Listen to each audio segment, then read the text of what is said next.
years ago. What does the government need to do right now to satisfy your demands, or at least show that they're serious about making a process to satisfy your demands? The government has to quit. It can't do anything. We need a new government, a new constitution, a complete new constitution. How united are the protesters? We've heard reports that one youth movement, for example, pulled out of these protests at the last minute because of disagreements with other groups. I have problems hearing you, sorry. Are the protesters united? Is your group united with all the other groups protesting, yes, or is, unhappy? It is. Fortunately, we have been organizing this very, very precisely. We have committees that organizes and coordinates with all the groups and the parties involved here.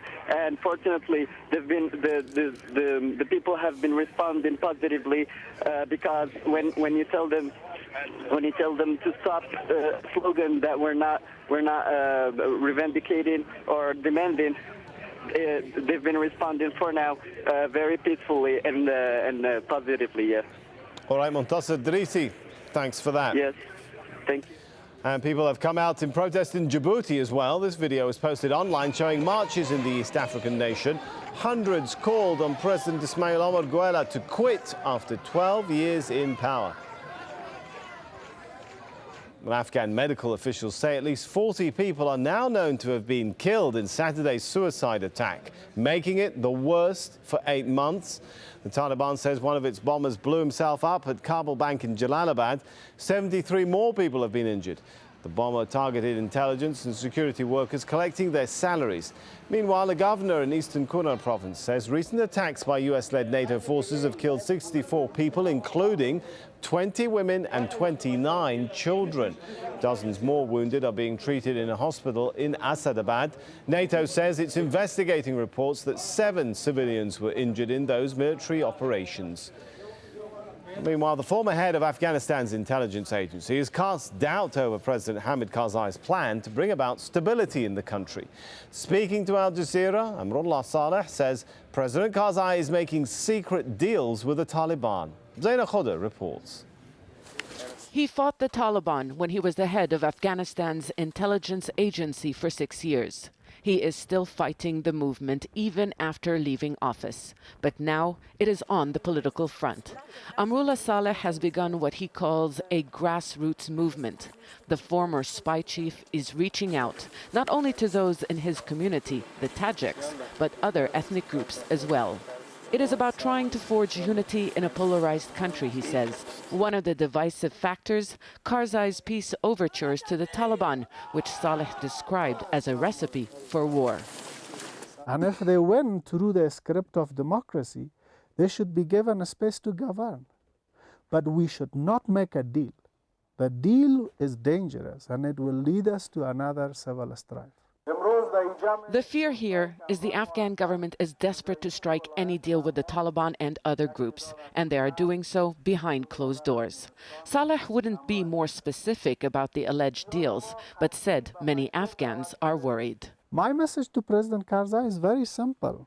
The absolute majority of Afghans want a strong state. You have heard his speeches. When there are blasts in Afghanistan, civilians are killed. He does not attribute it to people who claim we have done it. This is one of Amrullah Saleh's support base, the Panjshir Valley, the hometown and stronghold of Ahmad Shah Massoud, the assassinated leader of the Northern Alliance, the Tajik force that fought the Taliban.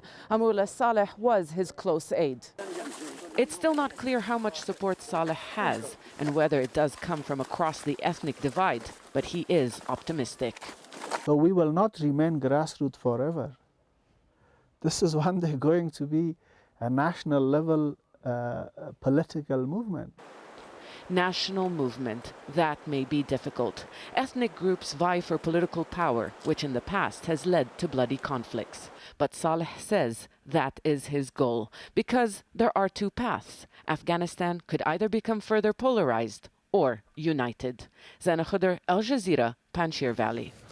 Reports in Colombia are casting doubt on the government's claim they rescued former presidential candidate Ingrid Betancourt from armed guerrillas.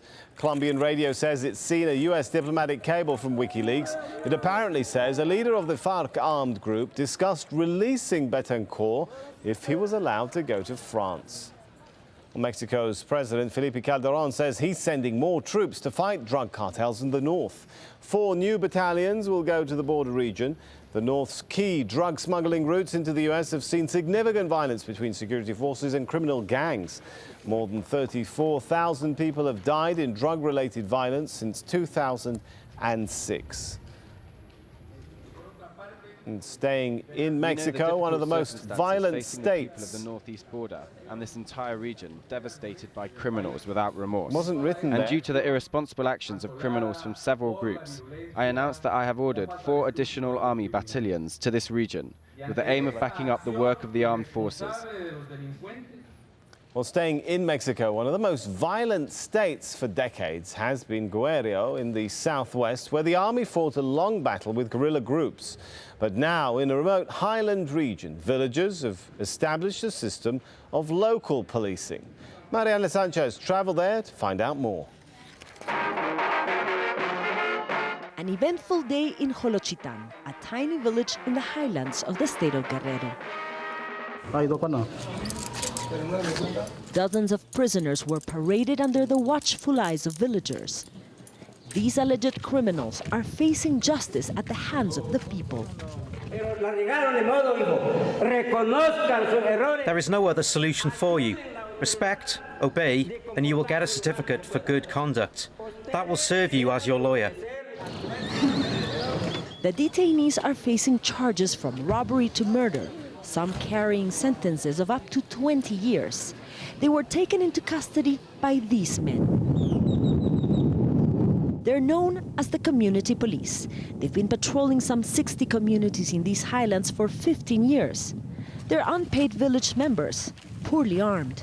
It's a mandatory service, and they say it is an effective security force. At one point, violence was reduced by 95%. We've had some resurgence, but it's still the safest region in the state. As the names and charges of the accused are read out loud, the prisoners listen. Their T-shirts meant to show shame. I am being re-educated, they say. The detainees will be taken back to their villages and spending the night in cells like this one. But during the daytime, the community police will escort them to the fields to do community work as a punishment. The detainees complain they are unlawfully imprisoned, men and women alike. We're not allowed to claim for justice. We're not allowed to see a lawyer. But the people of Jolochitan say they are backed by the Constitution. The community police force may not be legal, but it is legitimate. The Constitution says the indigenous people have the sovereign right to govern themselves. Community police commanders and coordinators face more than a dozen arrest warrants from state police for illegally arresting people.